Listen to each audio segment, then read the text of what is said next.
Bonjour et bienvenue dans cette série de vidéos consacrée au confinement, ou plutôt au déconfinement et à la parentalité. Je suis aujourd'hui avec Valérie.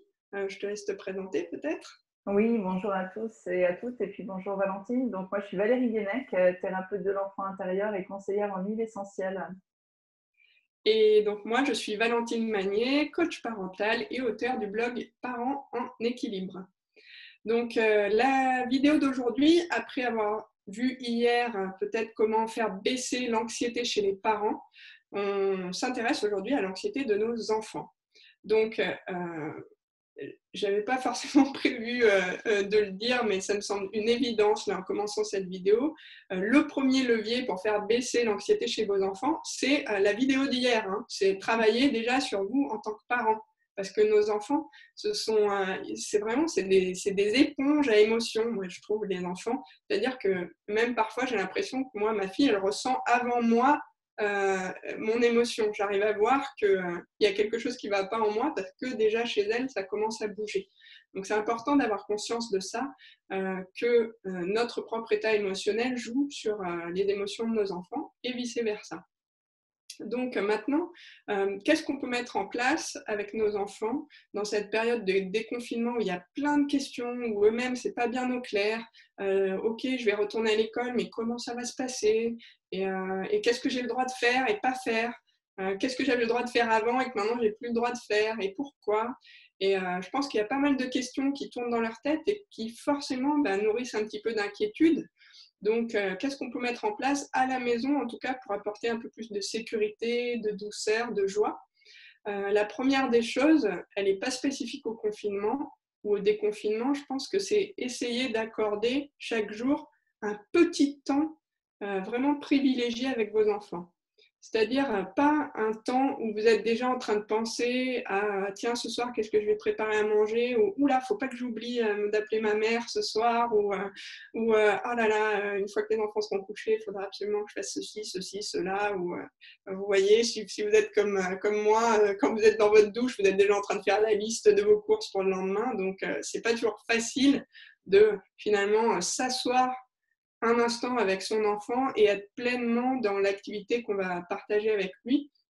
Et pourtant, je vous invite à le faire vraiment aussi bien pour l'enfant que pour vous, parce que juste, c'est un moment de partage, un moment où justement on laisse tout ça de côté, tout ce qu'il y a autour, le déconfinement, le confinement, déconfinement, on sait même plus quel mot utiliser.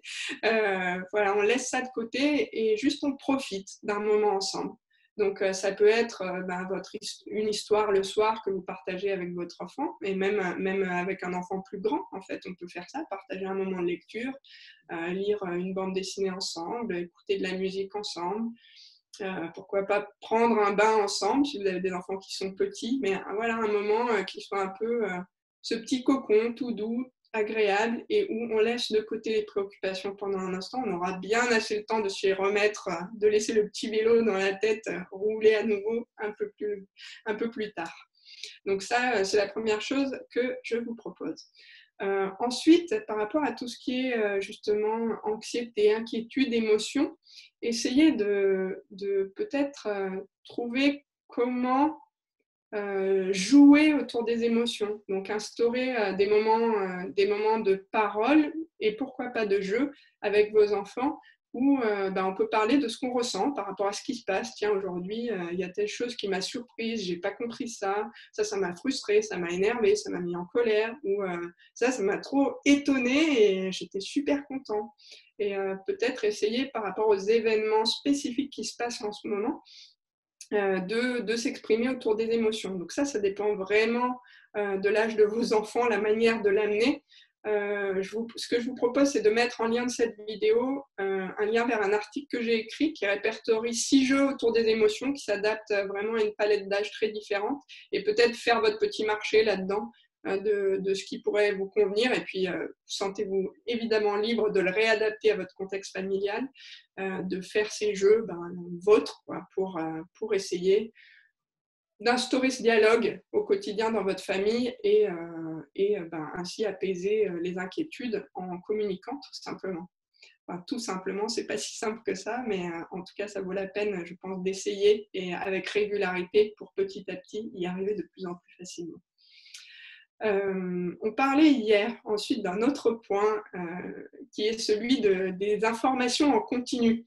Donc, je vous disais, pour les adultes, il faut essayer de réduire ça au lieu d'avoir l'information en continu, d'essayer de s'accorder un moment où on s'informe, où on met les choses au clair parce que peut-être ça nous rassure.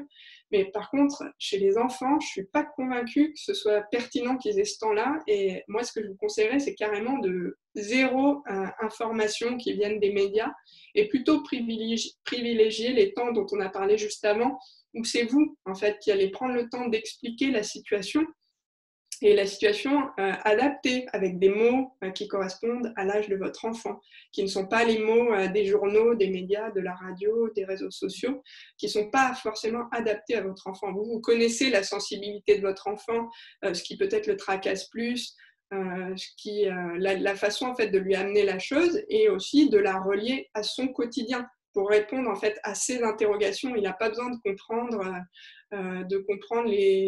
comment ça se passe dans les hôpitaux, les roulements en ce moment pour gérer la pandémie. Ça, on en parle aux infos, mais ça ne répond pas à ses questions à lui. Ses questions à lui, c'est qu'est-ce qui se passe autour de moi, dans ma famille, dans mon école, comment ça va se passer dans mon quotidien concret. Donc plutôt essayer de se remettre vraiment au niveau de l'enfant, plutôt que laisser ces informations qui viennent de l'extérieur tourner en continu. Enfin, les deux derniers points, c'est vraiment axé cette fois sur du positif. Donc les deux derniers points, c'est instaurer dans votre quotidien des moments de joie. On en parlait hier pour nous adultes, mais avec les enfants, je pense que c'est pareil. Mettre de la musique chez vous, instaurer des moments un petit peu atypiques, des surprises. Tiens, ce soir, on va se faire un repas déguisé tous ensemble parce que juste on a envie de se faire un moment qui est fun, qui est agréable, qui nous coupe de ce quotidien.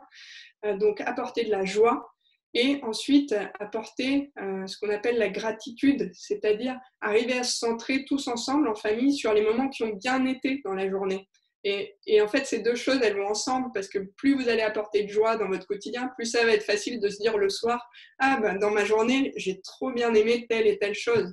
Parce que vous aurez apporté ces moments de joie, ces moments agréables. Et donc, ce sera beaucoup plus facile de se coucher le soir en disant « ma journée, elle était chouette et je suis vraiment reconnaissant à mes parents, à mes enfants, à mon conjoint de ce qui vient de se passer. » Voilà, donc je pense qu'en coupant les infos en continu, en essayant d'avoir des moments de qualité avec vos enfants, instaurer de la joie, de la gratitude, l'inquiétude, les inquiétudes et l'anxiété devraient vraiment s'apaiser. Et puis, on peut compléter ça avec des huiles essentielles. Valérie ? Oui, tout à fait. Alors là, du coup, la synergie pédiatrique à laquelle j'ai pensé, c'est la synergie qui s'appelle Calmer, qui est vraiment une synergie relaxante, apaisante, composée d'huiles essentielles pédiatriques qui vont toutes dans ce sens-là. Alors, je précise aussi que ces roll-on pédiatriques, ils sont utilisables par des enfants à partir de 2 ans, 2 ans et demi, jusqu'à 11-12 ans à peu près. C'est vraiment une composition entre guillemets suffisante pour l'organisme d'un enfant, justement, pour arriver à cette relaxation. Et puis moi, j'aime bien coupler, alors, Calmer notamment, avec un petit massage. C'est vrai que vous pouvez très bien aussi offrir à votre enfant, et en général, les enfants aiment beaucoup aussi nous l'offrir en retour, un petit massage des mains, par exemple. Moi, j'ai fait plusieurs vidéos avec une de mes filles pour vous montrer comment procéder. Donc, c'est pareil, on pourrait éventuellement la joindre en lien à cette vidéo pour que vous puissiez l'appliquer chez vous. Mais c'est vrai que je trouve que c'est vraiment intéressant parce qu'on a à la fois les propriétés apaisantes, relaxantes d'une huile essentielle et puis ce sens merveilleux qu'est le toucher qui là en plus est couplé aussi au sens olfactif. Et je trouve que ça permet vraiment un petit moment de détente, de connexion entre le parent et l'enfant qui est vraiment très riche.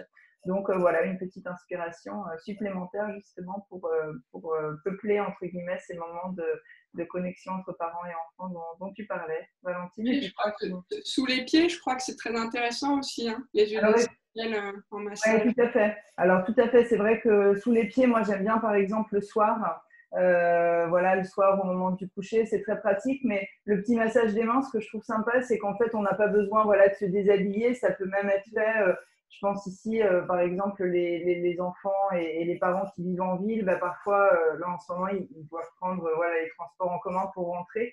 Moi, je sais que j'ai des amis ici à Oslo bah, qui me disent, voilà, dans le métro, on se fait un petit massage des mains justement pour être en connexion et puis se détendre, parce que c'est vrai que c'est un moment aussi qui peut susciter en ce moment un peu d'anxiété. Donc voilà, là, ça peut être fait n'importe où, quel que soit l'âge et puis des participants, entre guillemets, puis le lieu où on se trouve. Donc voilà, mais c'est vrai que les pieds, mais le long de la colonne vertébrale aussi, le soir, c'est super. Enfin, donc il y a plein de possibilités. Oui, après, c'est intéressant ce que tu dis aussi autour des mains, dans le sens que je trouve que aussi l'anxiété, elle est cristallisée autour de ses mains, du visage et des mains, parce qu'on touche les choses, on parle aux enfants des microbes, il ne faut pas toucher, lave-toi les mains. Et du coup, peut-être apporter du soin et de la douceur autour de ses mains, qui ne soit pas seulement ce qui véhicule le virus, mais aussi quelque chose voilà, qui nous relie à nos sensations et à quelque chose d'agréable. Oui, tout à fait. Puis c'est vrai que les mains, alors même habituellement, on s'en sert beaucoup, mais on en prend assez peu soin dans nos sociétés. Et puis je trouve qu'en ce moment, en plus, alors pour les personnes qui ont utilisé pas mal de gel hydroalcoolique, etc., c'est vrai que la peau peut très bien souffrir aussi. Et les huiles essentielles relaxantes, souvent, ont des propriétés apaisantes pour la peau. Donc vous avez la lavande, la camomille romaine. Donc c'est vrai que c'est un soin à tout niveau, un tant physique qu'émotionnel. Tout à fait, ouais, je te rejoins. Ouais. Bah, écoute, super, merci beaucoup. Ça boucle cette vidéo donc consacrée à l'anxiété chez les enfants et puis comment la prévenir et l'accompagner. Demain, on clôturera cette série de vidéos consacrées au déconfinement et à la parentalité. Donc, on s'intéressera cette fois au regard qu'on peut avoir sur cet événement du déconfinement et peut-être comment en faire quelque chose, un événement un petit peu plus positif dans nos vies et dans notre vie de famille. Donc, on vous dit à demain. Bye! Super, Valentine. Merci. À demain.